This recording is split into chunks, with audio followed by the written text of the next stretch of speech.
Una noticia histórica para la Iglesia colombiana llegó desde el Vaticano el pasado 22 de mayo.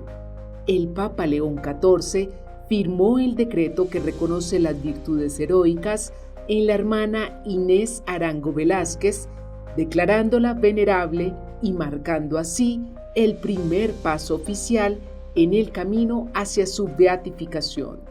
La religiosa colombiana de la Congregación Terciarias Capuchinas de la Sagrada Familia fue asesinada violentamente el 21 de julio de 1987 en la selva amazónica del Ecuador al ser alcanzada por lanzas de los Tagaeri, una tribu amenazada por la explotación petrolera.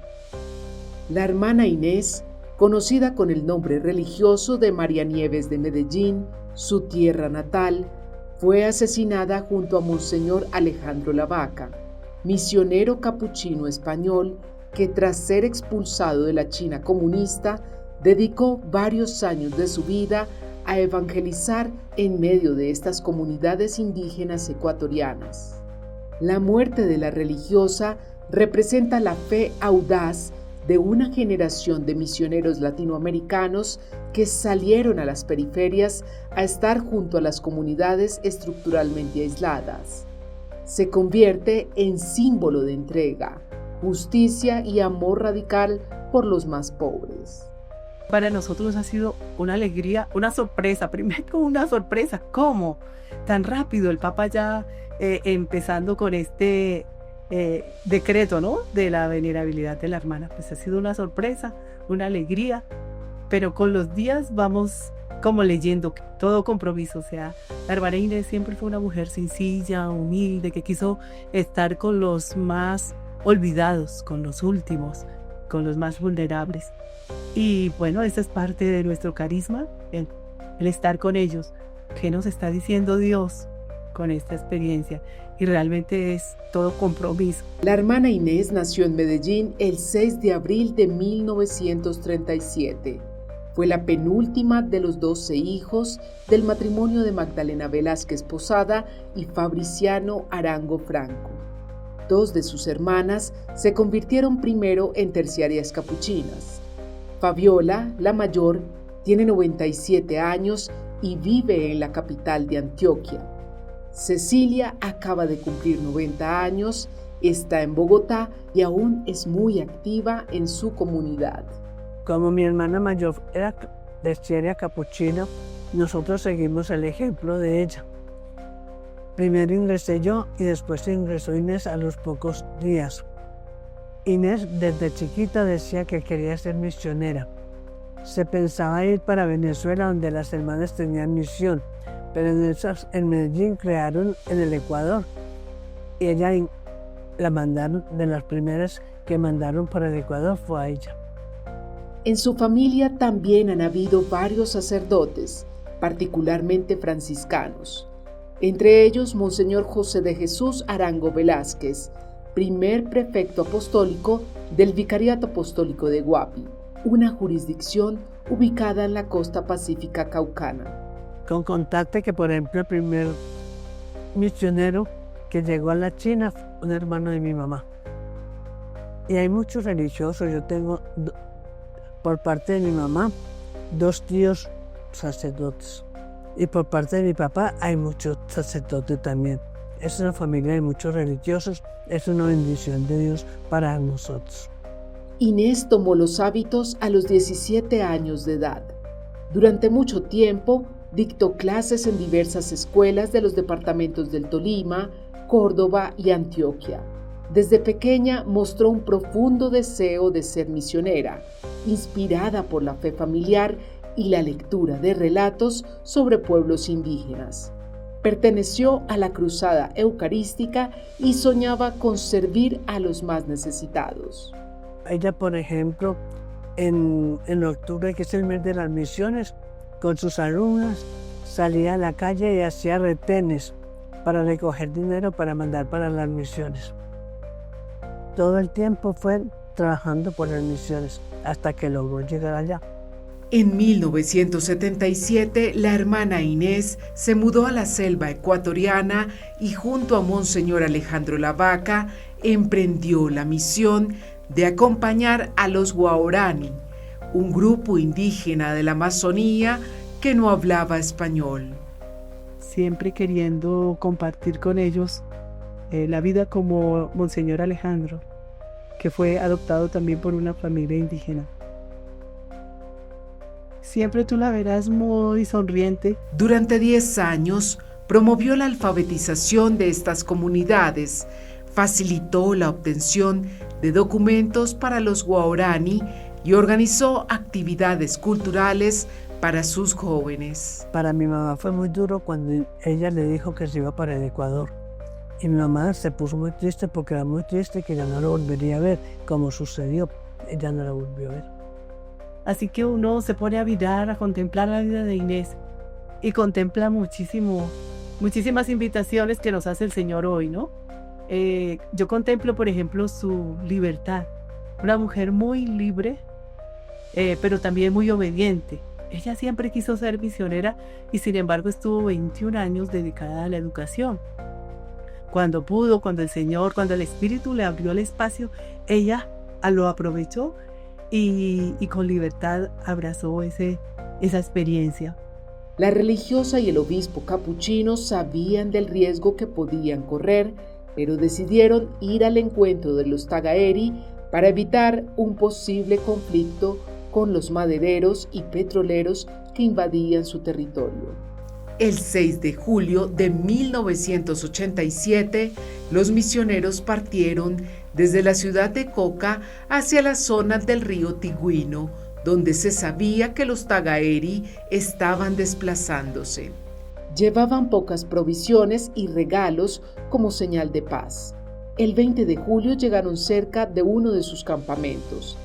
Pasaron allí la noche en hamacas, rezando y preparándose para el encuentro. Al amanecer del 21 de julio, los Tagaeri los rodearon. La hermana Inés y Monseñor Lavaca salieron con las manos en alto, mostrando que no llevaban armas.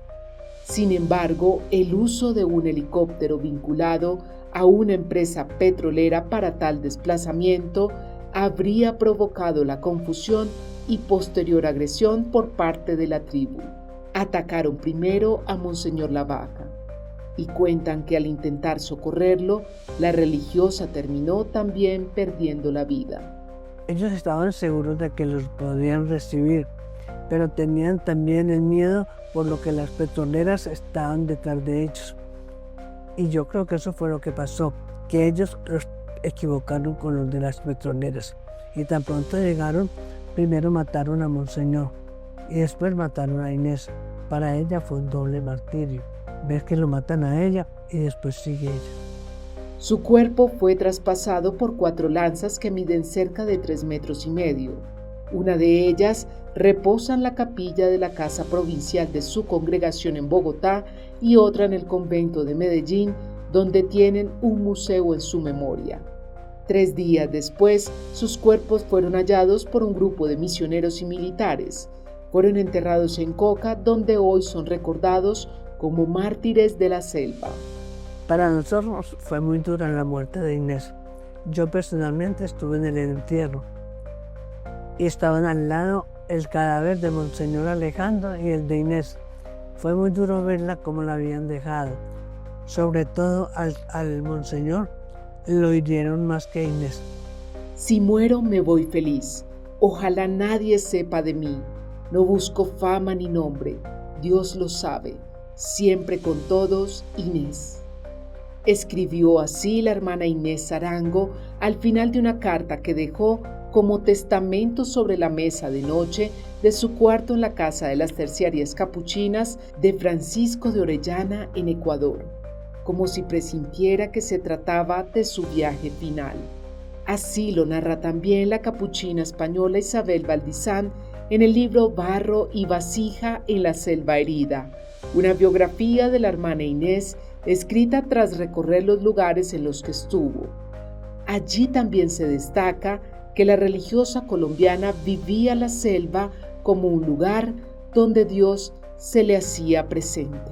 Las terciarias capuchinas, herederas de la espiritualidad de San Francisco de Asís y fundadas por el padre Luis Amigó, viven el carisma de minoridad y fraternidad universal. La hermana Inés encarnó esto al despojarse de seguridades para vivir entre los indígenas, dialogar desde la humildad, sin imponer, y morir como el santo de Asís, con las manos vacías y el corazón en paz. Creo que la hermana Inés es un testimonio patente del cuidado de la creación, y ella quiso cuidar a los indígenas que vivían o que viven en la selva ecuatoriana. Entonces el primer llamado es a cuidar la vida de las personas, también la vida de los animales, de las plantas y todo lo que es lo que significa la casa común.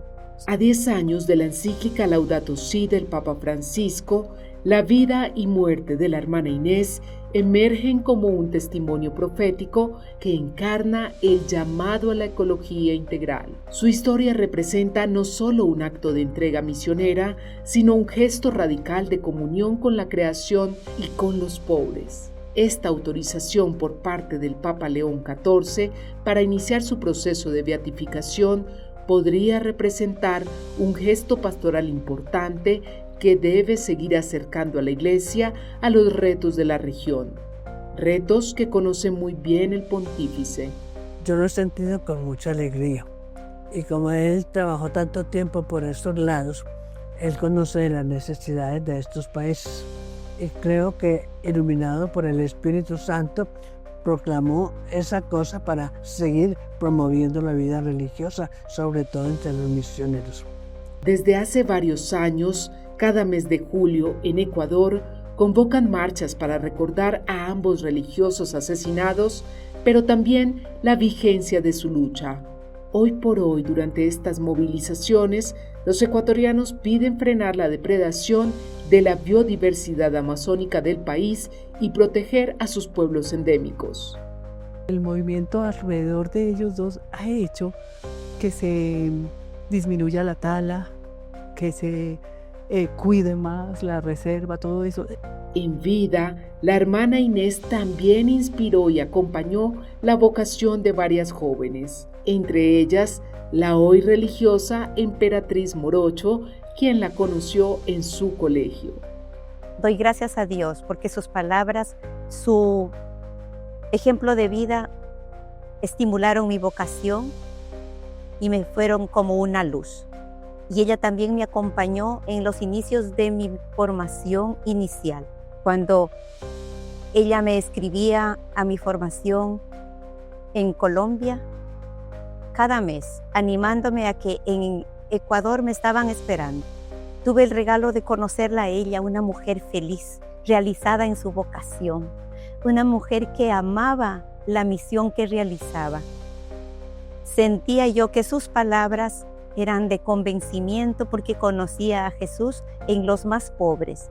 Tras ofrecer su vida, la congregación también espera que este reconocimiento sobre la hermana Inés se convierta en semilla de vocaciones para el mundo, para que muchos otros puedan decir sí a Cristo, anunciando el Evangelio y permaneciendo cerca de los más necesitados. Yo creo que en este momento la Iglesia necesita de personas que se entreguen a los demás en la misión donde estén, religiosos, laicos o inclusive que no estén muy con la Iglesia, se dan cuenta de la necesidad de personas que se entreguen a los demás. Inés te está ayudando precisamente a decirle a muchas jóvenes que es posible seguir a Jesús, que es posible darle sentido a su vida desde esta forma nuestra de vivir, y que, bueno, Inés creo que va a seguir siendo un referente. Es una mujer, y la mujer hoy tiene un papel muy importante en la vida de la Iglesia, en la vida del mundo. Desde el momento del asesinato, las hermanas y los padres capuchinos han recopilado múltiples testimonios y evidencias de la fortaleza física y espiritual en la vida y la misión de Monseñor Lavaca y la hermana Inés. Aunque el proceso de beatificación apenas inicia y requiere de investigaciones adicionales, su figura ya representa un símbolo de entrega y fidelidad a la vocación misionera en defensa de los pueblos indígenas y la casa común. Uno decir lo que decimos hoy, ¿no? O sea, hay personas que son capaces de entregar la vida. Las terciarias capuchinas de la Sagrada Familia, fundadas en España durante el pontificado del Papa León XIII, hacen presencia en Colombia desde 1905.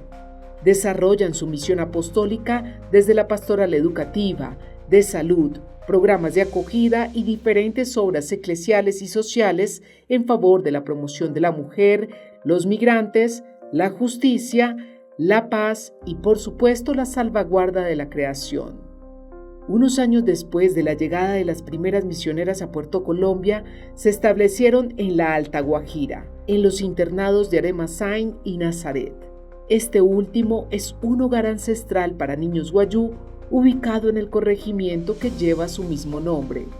Aún es regentado por las capuchinas. Con el apoyo de la diócesis de Riohacha, su misión se convierte en signo de esperanza para cientos de niños que habitan Uribia, conocida como la capital indígena de Colombia, que aún hoy, en medio de la pobreza y las limitaciones, pareciera ser la tierra del olvido institucional.